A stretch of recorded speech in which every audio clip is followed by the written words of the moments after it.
En la semana de RCR, Red de Comunicación Regional, presentamos Don C con César Zamora Bento.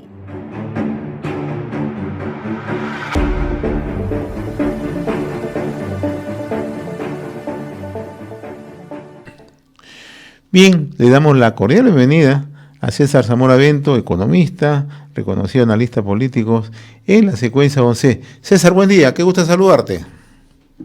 Muy buenos días, José. Qué gusto también para mí estar nuevamente en este programa tan ampliamente, con una cobertura inmensa como lo acabas de mencionar. Bueno, nos debemos nosotros a nuestros oyentes, a nuestros televidentes y a la calidad de nuestros comentaristas, nuestros invitados. Comencemos con lo que ha ocurrido en la presente semana, César, ¿no? Una situación bastante preocupante. Estamos permanentemente en crisis política, permanentemente hay cambios en el gabinete, hay cambios ministeriales, no tenemos rumbo, se cambia ministro de Economía, se cambia ministro del Interior, dos sectores bastante sensibles, pero parecería que no ocurre nada. Pero además, el otro tema que empieza ya a preocupar es que la presidenta sigue ya rozando el 0% en desaprobación, pero ella, cada vez que se presenta en alguna inauguración o alguna actividad, señala que hay una fijación contra su persona. ¿Cómo estás analizando toda esta situación, mi estimado César? Mira, lo primero que mencionas, se ha producido una crisis ministerial, iba a ser censurado el presidente del Consejo de Ministros, optan por la renuncia y con esto cae todo el gabinete. La primera impresión es que era insostenible la permanencia del gabinete, no solamente del presidente del Consejo de Ministros, sino del gabinete, por muchos errores en el sector salud, en el sector energía y minas, en los demás sectores, agricultura también, etcétera. O sea, había una crisis ministerial seria, real. Y lógicamente, la única manera que los inteligentes del Congreso tenían para renovar o para que esto recambie, aunque al interior iba a haber cubileteo, era tumbarse al presidente del Consejo de Ministros. Renunció y uno decía, bueno, pues de lo malo algo bueno saldrá. Pero ¿qué es lo que detectamos? Tú seguramente te has dado cuenta. Nuevamente se recicla la collerita de Dina Boluarte. Dina Boluarte tiene una collerita, y muy reducida, por cierto, y poco inteligente también. Su collera de Dina Boluarte es como ella. O sea, en el país de los ciegos el tuerto es rey. Entonces, esa es la collerita de Dina Boluarte. No hay más inteligencia por encima de Dina Boluarte en ese gabinete. Y los vuelve a poner, los ratifica.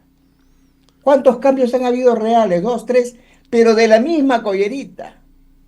Entonces, preocupa porque este gobierno demuestra que no tiene amplitud, que no es convocatorio, que se restringe a su grupo, eh, a su collera, a su collerita, a su manchita, como decimos, y no salen de eso. Tenemos ratificaciones totalmente vergonzosas.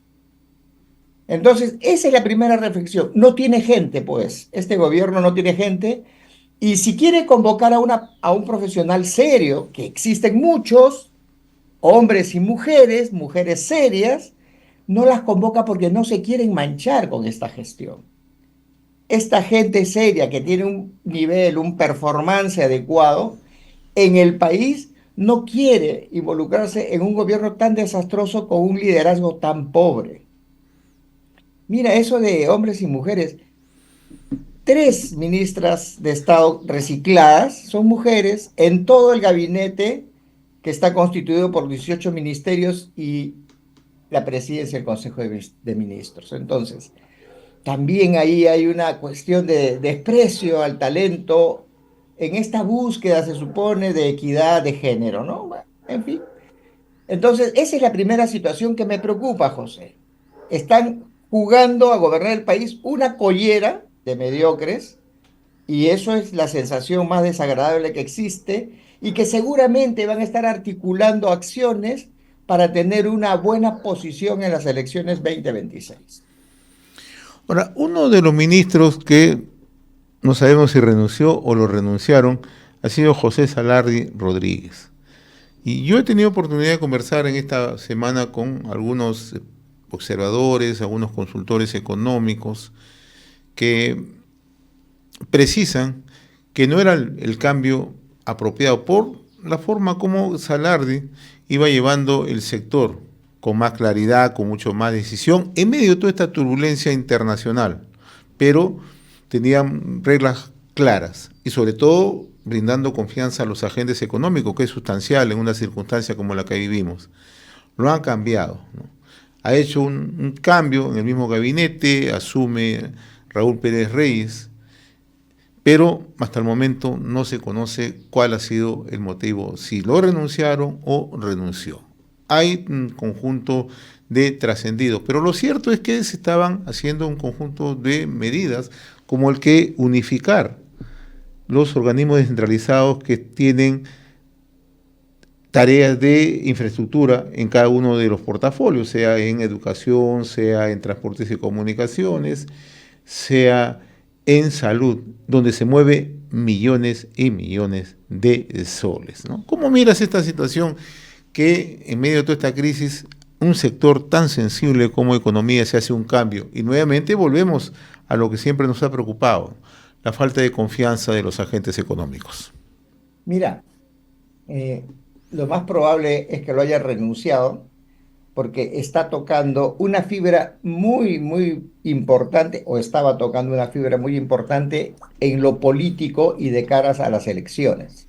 Él quería hacer una, se llama racionalización del sector público, haciéndolo más pequeño, lo que hablábamos siempre, un Estado más pequeño, más eficiente, y tocaba sectores claves, ¿no? Salud, educación, los sectores de construcción, Ministerio de Transporte y Comunicaciones, etcétera.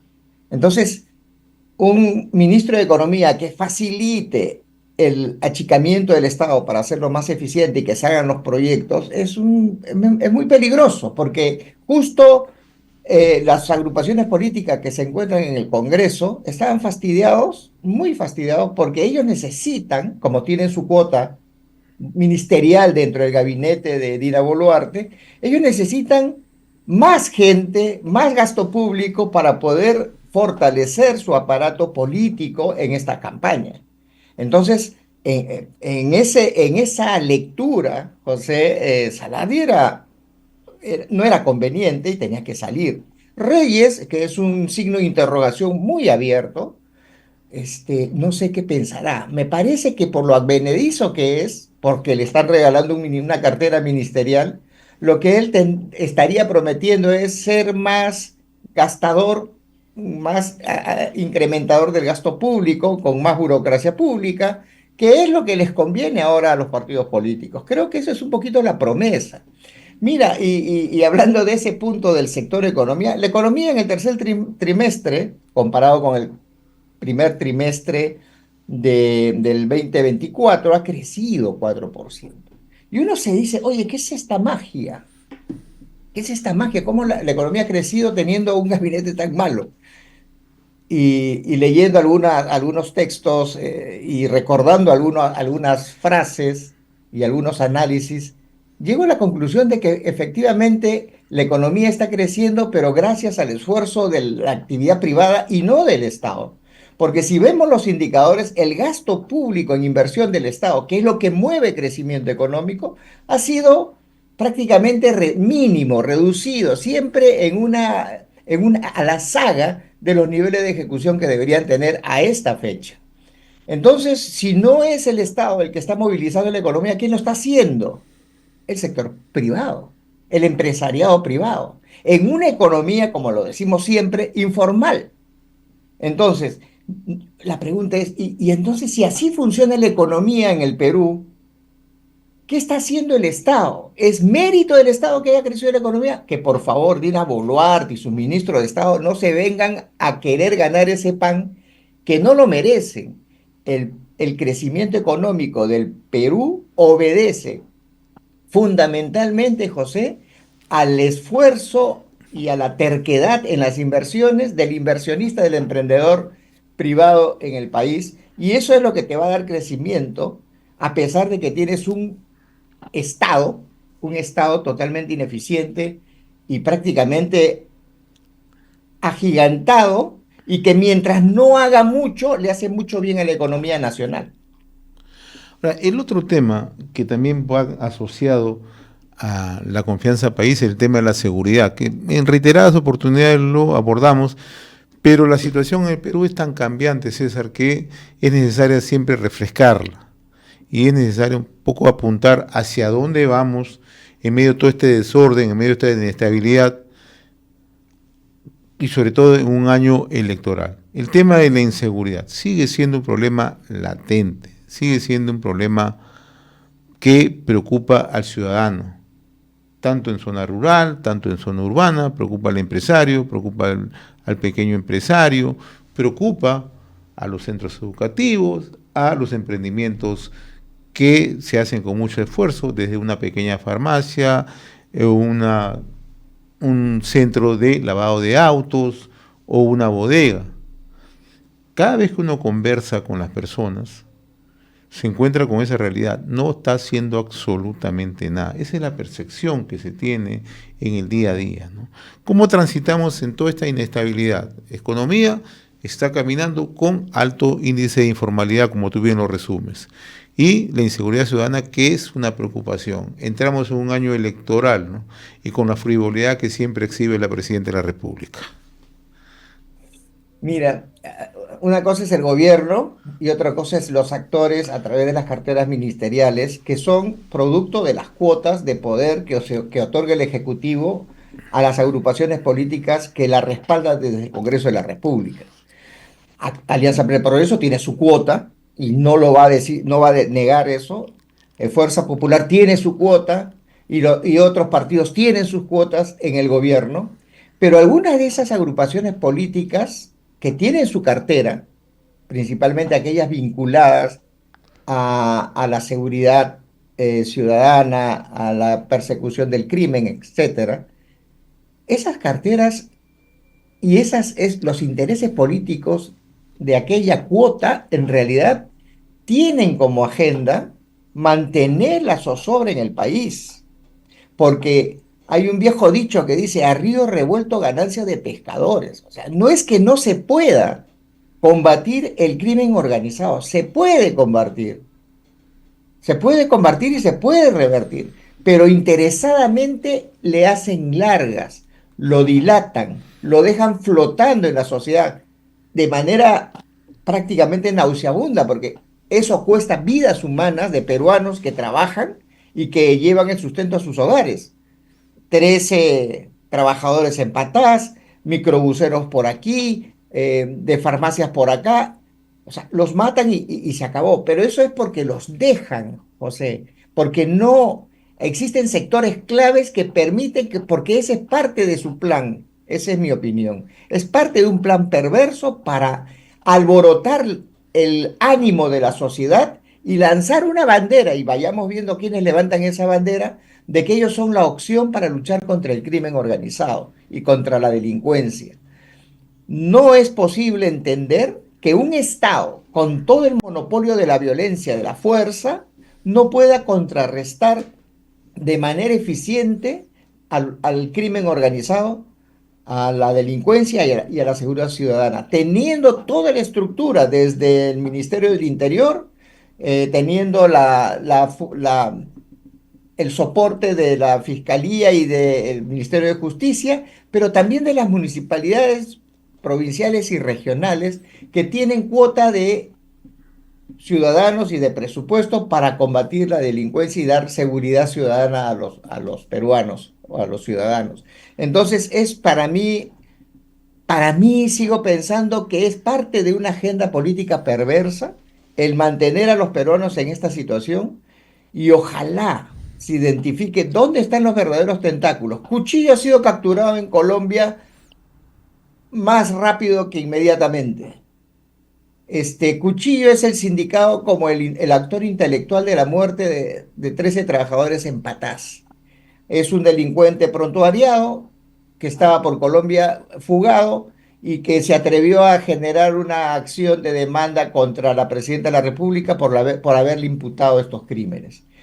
Cuchillo tiene vínculos con agrupaciones políticas a través de su enamorada, una abogada que ha sido detenida en Trujillo. O sea, si seguimos buscando, José, vamos a darnos cuenta que todo conlleva a un partido político, a una agrupación política que ahora ya no solamente es sola, se han constituido en torno, estoy hablando de Alianza para el Progreso, otras agrupaciones políticas, esas 40 que existen, que le están haciendo una especie de escudo para que no sean tan rochosos. Pero por ahí creo yo que es una estrategia de una agrupación política con fines electorales y con la consecuencia de la muerte de ciudadanos de bien que están trabajando todos los días y que por extorsión son asesinados. Tú has tocado un tema bastante puntual. ¿Cómo el crimen organizado va penetrando en las instituciones políticas, en los partidos políticos? Hemos visto este caso, está en investigación, pero ayer se han presentado una serie de hechos que relacionan a esta señorita, abogada de profesión, con el detenido conocido como Cuchillo. Este es un modo de operación, César, porque así como estamos viendo cómo están penetrando sistemáticamente a los partidos con un cuerpo legal, abogados que siempre están atentos, lo que ha generado el crimen organizado en nuestro país son organizaciones que bajo la fachada profesional o bajo la carpa profesional sirven para defender al crimen organizado. Eso es lo que está ocurriendo. Hoy no es nada extraño que cuando capturan a un delincuente o un presunto delincuente, inmediatamente un staff de abogados en Trujillo, en Piura, en Lima, salen 3 de la madrugada, 2 de la madrugada, la hora no interesa, sino que inmediatamente están. Cuando se trata de justificar lavado de activos, inmediatamente un conjunto de profesionales dedicados a la contabilidad, a la auditoría, etcétera, salen inmediatamente a tratar de justificar. Algunos medios de comunicación justifican también la presencia de minería ilegal por pobreza, porque son excluidos, etcétera, etcétera. Esto no es nuevo, ¿ah? Cuidado, cuidado, cuidado, que es todo un engranaje que se está moviendo alrededor de actividades ilícitas. Hay un libro de Saviano Camorra donde señala exactamente cómo se mueven y cómo incluso generan aparatos productivos para poder justificar toda la actividad ilegal. Cuidado, cuidado, cuidado. ¿Qué opinas? No, por eso es crimen organizado. O sea, Así es. cuando hablamos de crimen organizado no quiere decir que están vinculados determinados delitos entre sí, sino que tienen detrás una plataforma de soporte jurídico, hasta inclusive político, ¿no? Porque desde las leyes que se promueven y se sacan en el Congreso, generan ciertas grietas jurídicas como para sobre eso su fuerza legal puedan entrar y puedan entorpecer las investigaciones, liberar a los delincuentes hasta que se pongan a buen recaudo. O sea, sí es verdad. El crimen organizado no solamente es que vincules diferentes tipos de crímenes, extorsión, con droga, con prostitución. No, detrás de eso hay un soporte técnico legal, político también, que les hace manejarse en una sociedad como la nuestra tan boba de manera impune. Hay policías que sienten, no sé si asco, vergüenza o impotencia, que cuando capturan a un delincuente ya saben, inclusive los delincuentes lo desafían y dicen, Cholito, te hubieras quedado con los 1.000 mangos que te estaba dando, porque al final yo voy a salir, así que ya perdiste tú. Lo desafían a los buenos policías y no sé qué reacción o qué coraje pueda tener un ciudadano que quiere hacer el bien y el sistema les remeda en la cara. Eh, Hay cuestiones muy graves sobre la pregunta concreta si así opera el crimen organizado. Inclusive las primeras banditas en Trujillo, cuando salieron hace 25 años, tenían su staff de abogados y ellos Así es. sabían cómo actuar ante una detención, eran entrenados, tenían una especie de socialización, de sensibilización, de adiestramiento de los ladrones de poca monta para que cuando sean capturados actúen de tal manera que la policía ni la fiscalía puedan tener sustento para una detención preliminar o entrar a un proceso judicial. O sea, eso ya se viene trabajando y ahora lógicamente se ha perfeccionado porque ya no estamos hablando de crímenes de poca monta, sino estamos hablando de organizaciones criminales que mueven miles de millones de soles. En Entonces, esos efecto, pueden financiar lo que quieran. en efecto, simplemente para culminar, César. Ayer conversaba con un economista de IPE, con Luciana Cáceda, y me decía que en el presente año, en el 2025, el oro ilegal en nuestro país que se exporta va a tener una cifra de 12.000 millones de dólares. O sea, ha que tener un crecimiento de 60% en comparación, o va a tener un crecimiento de 60% en comparación al 2024. ¿Tenemos que preocuparnos? Tenemos que preocuparnos. César, saludos. Siempre es un gusto conversar contigo. Muchas gracias y hasta el próximo sábado. Muy bien, era nuestra secuencia de 11 con César Zamora Venta, economista y analista político.